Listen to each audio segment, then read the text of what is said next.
Hi, Vern. It's fully the same day, like moments after my last review. I just took my glasses off because I look like a ding dong. So last Saturday I watched The Wicker Man, and just yesterday I watched Malignant. This movie's fucking dumb. I love it. Malignant is the wildest. Not the wild. It's some wacky. It's some screwy shit.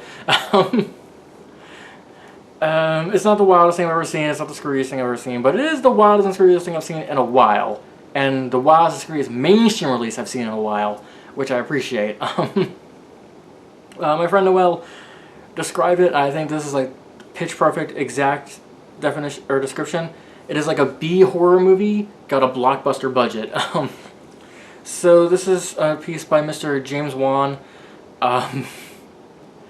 My relationship with James Wan's filmography is fraught. James Wan is of course famous for being one of the co-creators of Saw, which, as I said in my Spiral review, is a movie I thought was incredible until years later I realized it wasn't. I was just 14. But he's made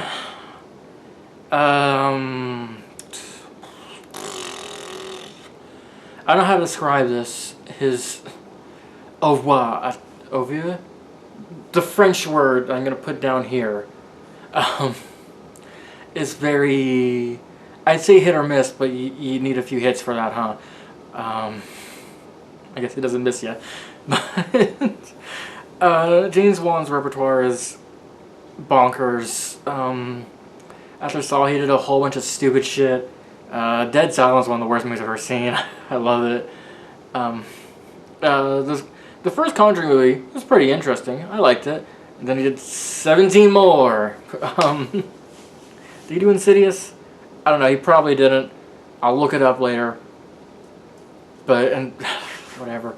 But James Wan is definitely someone who has nestled himself into the nice little niche of Blumhouse single SAT word horror movies: Malignant, Insidious, Nefarious,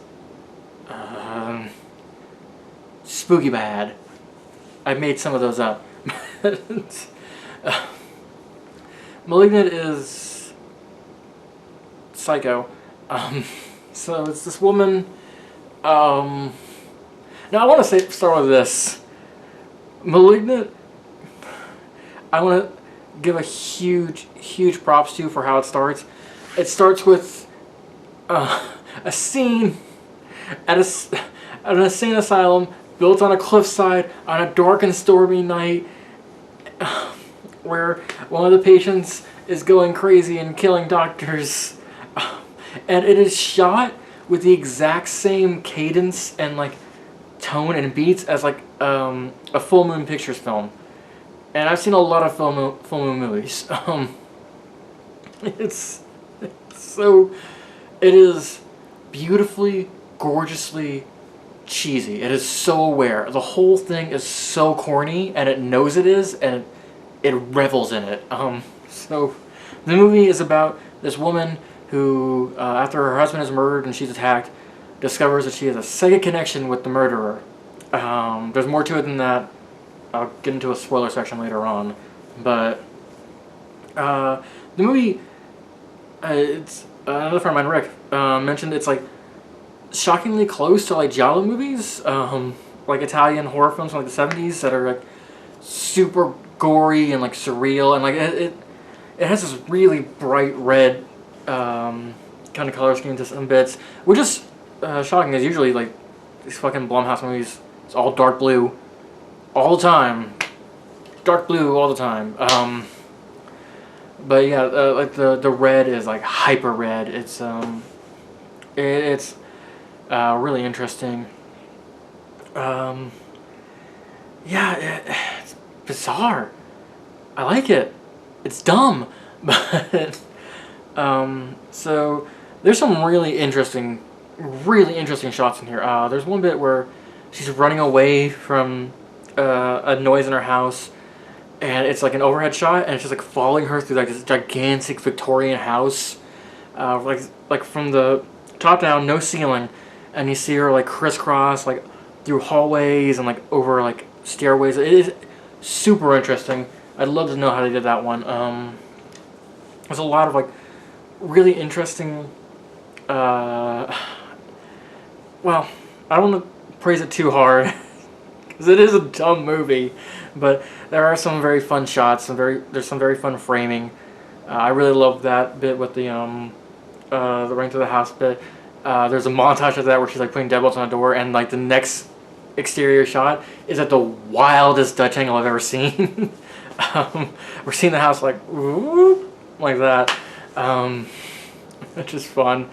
Sorry, my neck is. I don't know what it is. That's like the pain in my neck is like moving into my jaw and it's moving to my ears. Whatever. God, it's dumb. It's dumb. I do have some. I'm gonna do some spoilery bits here. I'll put a timestamp down there. You don't care, but I have evidence of this, by the way. I have evidence. I was talking to a friend while I watched it. I typed it out to him. And I was like, I want to put this down in words, so I have evidence. I have down, and I have a witness. And I called like Bo Twist immediately. Actually, I called 2 separate twists, and then I realized they were the same twist. Anyway, I wrote down immediately. Within the first like 25 minutes, I was like, "Hey, I'm watching Malignant, and I'm just gonna put my guess down here and now.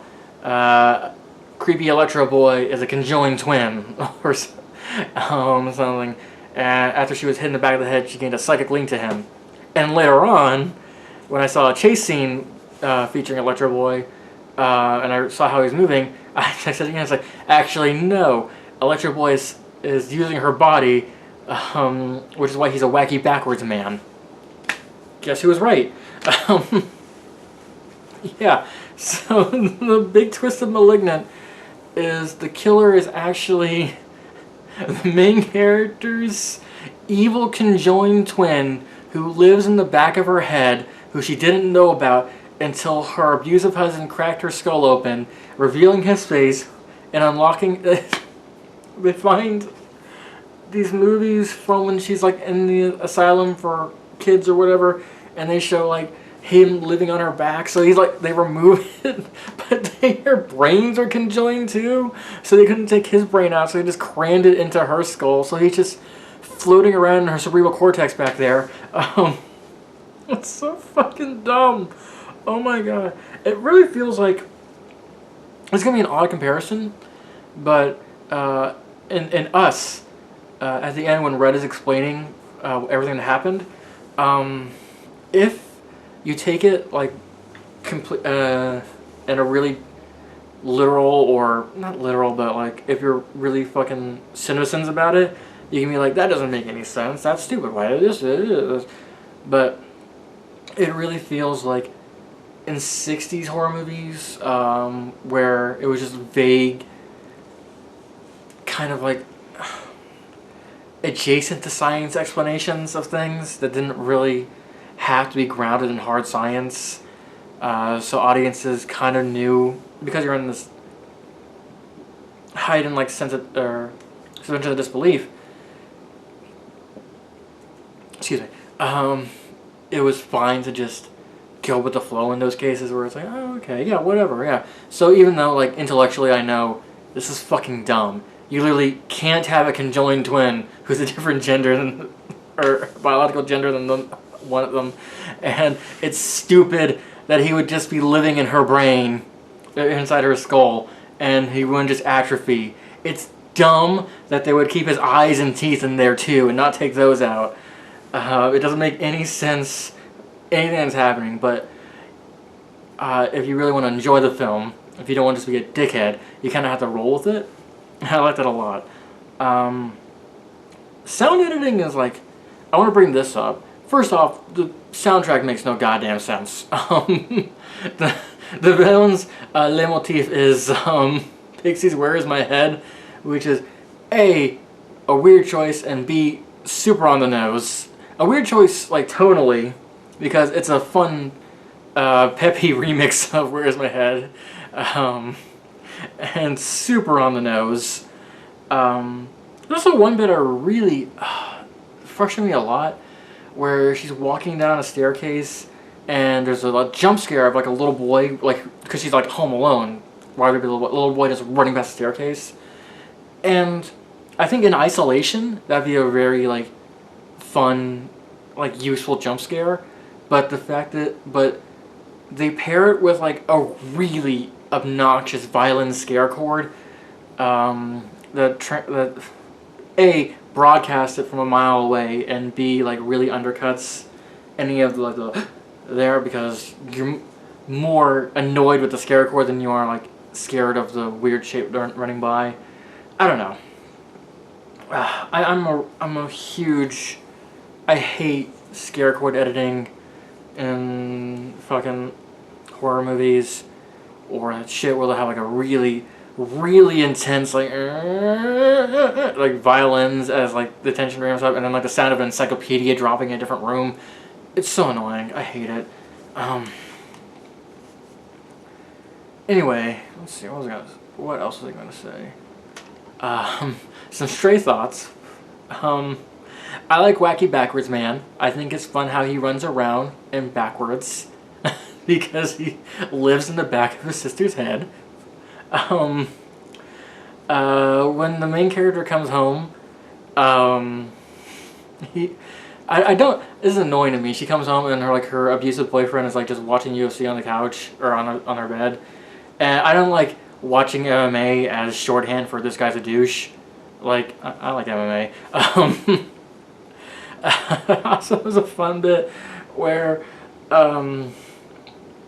there's a shot where and early on she's wearing a watch, and for some of those watches so anachronistic. It's a bulky like digital watch from like the 90s, like a whole bunch of sharp angles and squares and stuff. I saw it. I thought it was a Digivice. I literally paused it. Does she have a Digivice on her wrist? It looks like a fucking Burger King kids meal Rugrats the movie watch. Yeah, that was. I don't know what. That it means nothing. It has nothing to do with anything. It was purely a costuming decision that just was poor. But for some reason, I zeroed in on it. I saw that watch and I was like, "Oh, I'm gonna talk about that watch." There's a bit where she's in the hospital and her sister comes to visit, and the detective's like, and she comes to visit, and the detective's like, because she's wearing like a tulle like satin prom gown, and she's like, "Oh yeah, I'm a princess character at like a family fun park or whatever." That has nothing to do with anything. That never comes back. That mean the fact that she works at a family fun center, that her sister's like a character or whatever at a family fun center, it's nothing. Why was that there? Did they just want to put that character in a wacky princess dress? I'm trying to get these out of the way before I get to the bit I want to talk about. So that's dumb. So they're all dumb. This is a dumb movie. This movie, if you take anything away from this review, take that. This movie's fucking stupid, and it's awesome. The gore is really intense. I like it a lot. Again, it's a lot like some Giallo movies. Very gory, very bloody. You see a lot of teeth and shit scattered around. I like it. One of the movie's co-writers, who is married to James Wan, she wrote herself in as a character who has a crush on the main detective dude. I don't know. I can't even be mad at that. That's kind of cute. That's fun. Good for her. But yeah. Okay. So I built it up enough that I can talk about this now. The movie. I've been talking about how dumb it is for a long bit, but really the movie kind of plays things straight-ish for the first like 2/3. Like it's almost feels like a regular Conjuring Insidious horror movie or whatever. And I think the point where shit starts going nuts, fully wacky, it had me howling with laughter. Is early on, Backwards Brother kidnaps a woman who's like related to the case. You find out later what her deal is, and like is keeping her in a creepy secret spot. And the woman gets herself free, and she's like walking around, and she's trying to escape, and she walks and falls through the floor. And it turns out she's in the attic of the main character's attic because, of course, Backwards Brother lives in the back of her head, so they use the same body, and she doesn't know this. It's wild. She has like the detectives there, and like she's giving an interview. The woman just crashes through the ceiling and smashes a coffee table. It was hysterical. I lost my goddamn mind, and it's from that point on that shit gets super wacky. That's when like the twist is revealed when the sister goes to the insane asylum and parks her car right on the edge of a cliff. Literally, as she moved forward like 12 inches, the car would go over the cliff. I don't know why she parked there. It's hilarious. My phone just dinged. Sorry about that. So they find the really actually unnerving like videotapes of the conjoined twin on her back, and it's actually very creepy to look at. I didn't like it. I mean, I did like it. It was spooky. You know what I mean. Horror movies are weird to talk about like that. And while this is going on, the main character, she's been like arrested and thrown in like the lockup, and there's all these like tough like criminal women all around her, including one lady wearing a disco suit with bell bottoms and like a giant afro and like a Gucci belt. What did she do? Why is she there? What crime did she commit? I'm interested. I want her backstory. But of course everything comes to a head. All the twists hit at the same time, and this is when you finally see Backwards Brother coming out and doing shit, and the wildest series of like ultra fight scenes, super gory fight scenes fly by. It's phenomenal. He murders all like the tough criminal ladies in the lockup, then he gets out and murders an entire police station.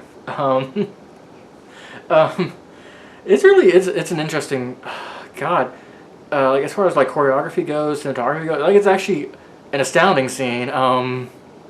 James Wan kind of has like action movie sensibilities when it comes to editing. It's all very kinetic, very fast paced, very. I wouldn't. I don't know. I don't know how to describe it. It's very fluid. It moves gorgeously. It really feels like a kung fu movie or an action movie, a modern action movie, not like an 80s action movie, where everything moves so fast, everything's so fluid, everything's choreographed so incredibly. But yeah, he kills like the entire police station. It's wild. Then there's a bit where the two main detectives are like escaping, and he doesn't kill him, but he just fucking picks up a chair and throws it at him.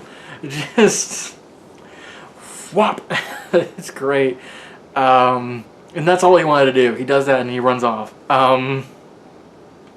God, the scene actually does have one of my favorite lines, like a genuinely funny joke, where so the two main detectives are the only ones left alive because of course, but the coroner lady who has like a crush, the co-writer who has a crush on the main character or the main detective, runs in and she's like, oh my god, and she takes out her phone and she's like calling 911. She's like, wait, why am I calling the police? That was a good gag. That was funny. God, there's some crazy shit happening. Oh, I wanted to bring this up. So James Wan and Leigh Whannell are, of course, most famous for making the Saw movie, the very first Saw, Seesaw. And Leigh Whannell went on. He did some other stuff. I think I can't remember exactly what he did. But he did end up doing Upgrade. And actually, this is the second time recording this review because the first time, like a dumbass, I had mixed Leigh Whannell and James Wan in my mind, and I thought James Wan had also done Upgrade. So, but I bring it up because it occurred to me later that like, spoilers again for Upgrade. Spoilers for Upgrade if you've seen Malignant, and spoilers for Malignant if you've seen Upgrade. These movies end the same way, where it's just in Malignant the good guy wins, and in Upgrade the bad guy wins. So in Upgrade, Stem traps the main character in a nightmare world, or like in a dream world, so he can take over his body. And in Malignant, she traps her brother in a nightmare world, so that she can take control of her body back. It's same ending. Same ending. It even has the reverse fake out, because in Upgrade, it fakes out. It's like you see like he comes to, and it's like, oh, it was all a horrible dream. His wife's still alive or whatever. But then like it cuts back and like he's completely lost control and he shoots the detective and walks away. But in Malignant, it's the opposite fake out, where he kills the sister and is about to kill the birth mom. And then it fades out and reveals it was a horrible dream. And it turns out the sister, it's literally just, it's Upgrade in reverse. Just Upgrade. They're the same movie. These two directors who made a movie together went off to make solo films, and they both accidentally made the same movie. Just one made it a cyberpunk horror, and one made it whatever this is. I like Malignant. This movie's wackadoodie, crazy bones, coconuts. This movie's fucking coconuts. 5 out of 5. This movie's... I talked about it for what feels like 20 minutes. Yeah, literally 20 minutes. I looked at my camera there to check the timestamp. I like Malignant. It's really dumb. Bye, Vern.